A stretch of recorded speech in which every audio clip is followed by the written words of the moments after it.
Hello and welcome to Math with Mrs. Havrilla. This is Mrs. Havrilla, and today we're working on Unit 2, Lesson 6.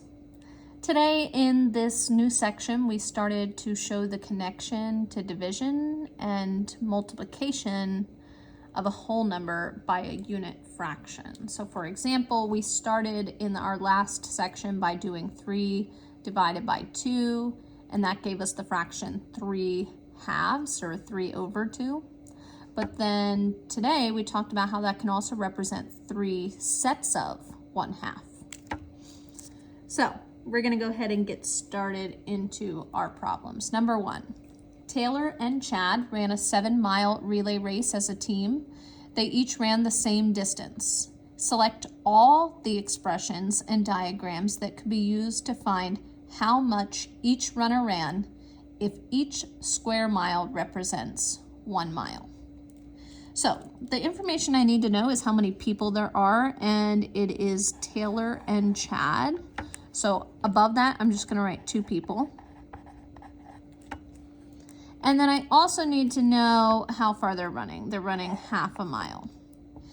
If each of them are running an equal amount, then that mile, that 7 miles, would be divided between the 2 of them, giving me 7 over 2. Let's see what we have down here and see if any of it matches. For A, it says 7 times 1/2. When I see that multiplication symbol times, I know that that times symbol can mean the phrase sets of. So when I see 7 times 1/2, I can think of it as 7 sets of 1/2.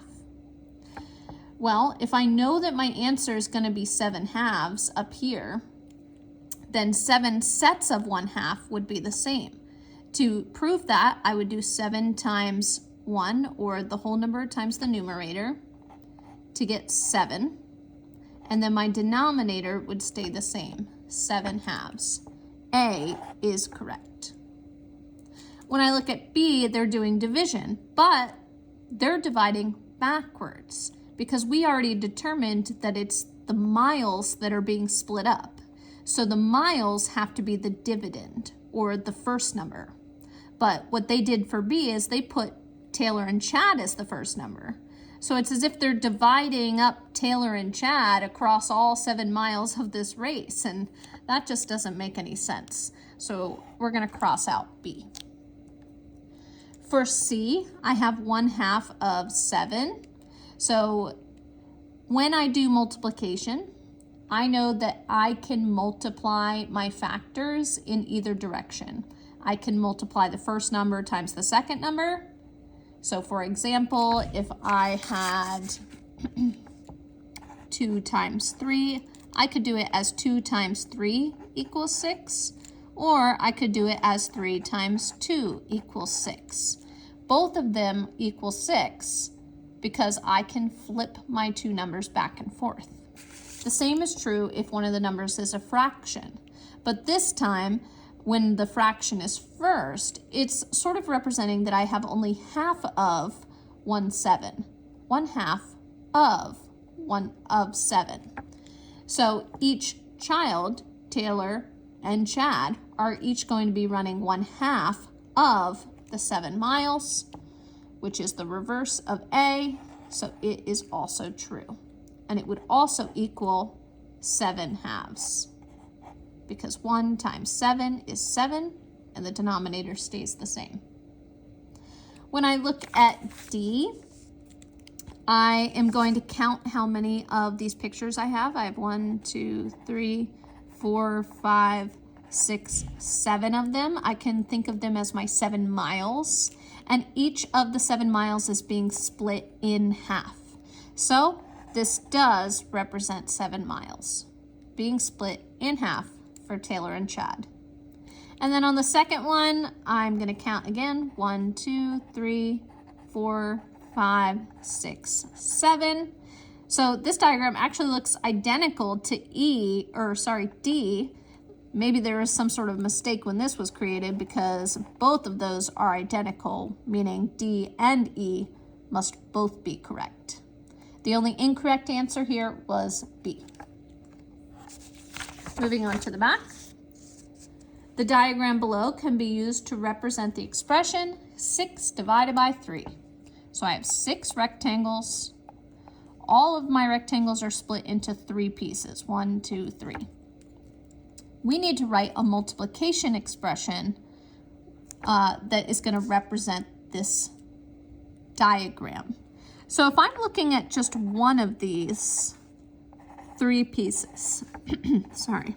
If I'm looking at only one of these 3 pieces, this one piece is the size of 1/3. So that's 1/3, this is 1/3, I have 1/3 here as well. And then on the top here, I have 1/3, 1/3, and 1/3.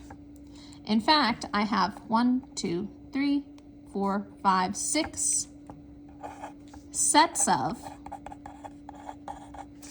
1/3, and that's going to give me the equation 6 times 1/3. Now I can check that work. I know that 6 divided by 3 equals 6 over 3. So I'm going to check to see if my 6 times 1/3 equals 6 over 3. I do whole number times numerator to get 6. My denominator stays the same, 3. 6/3, 6/3. So this is that multiplication equation that I want. The 6 sets of 1/3. For the fluency practice, I'm going to go ahead and fill in for column A, and then I'm going to fill in for column B. Remembering that anytime I'm multiplying a whole number times a fraction, I'm going to multiply the whole number times the numerator, and the denominator is going to stay the same. So in A, my denominator is 2, so I'll just write 2. And I'll do 4 times 1 to get 4. 4 halves. For B, my denominator is 2, it stays the same. And then I'll do 7 times 1 to get 7 halves. Next, my denominator stays the same, so I'll write out the 2. 5 times 1 is 5, 5 halves. Here I have a 3 as my denominator, so I'll write down the 3.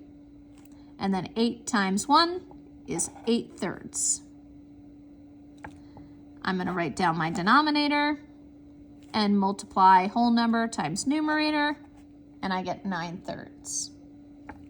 Last one in column A, my denominator is 3, and I'll do 10 times 1 to get 10. Now I'm going to go ahead and do the same for B. I'm going to write down the denominator first, my 2, and now I'm going to do 4 times 2 to get 8, 8 halves. My denominator for H is 2, and then 4 times 3 is 12.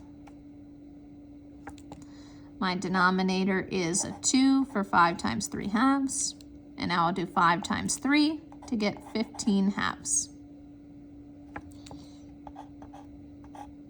In J, my denominator is 3, and I'll do 8 times 2 for 16. Here my denominator is 3 again, and now I'll do 9 times 2 for 18. And then lastly, my denominator is 2, and I'll do 10 times 5 for 50. Now, all of these fractions are improper fractions, meaning that the numerator is greater than the denominator. So if you wanted to do a little bit of extra work, you can convert them by dividing. 4 divided by 2 is 2 wholes. 7 divided by 2 is 2 and 1/2. Sorry, 3 and 1/2. 5 divided by 2 is 2 and 1/2. 8/3 would be 2 wholes and 2/3. 9 divided by 3 is 3. 10 divided by 3 is 3 and 1/3. Over here, 8 divided by 2 is 4. 12 divided by 2 is 6. 15 divided by 2 is 7 1/2. 16 divided by 3 is going to be 5 1/3. 18 divided by 3 is going to be, let's see, 3 times 6 is 18, so it's 6. And then here, 50 divided by 2 is 25. And now we've converted all of those improper fractions into mixed numbers or whole numbers by doing division. That's all that we have for today, so be sure to check in again next time for help with your homework.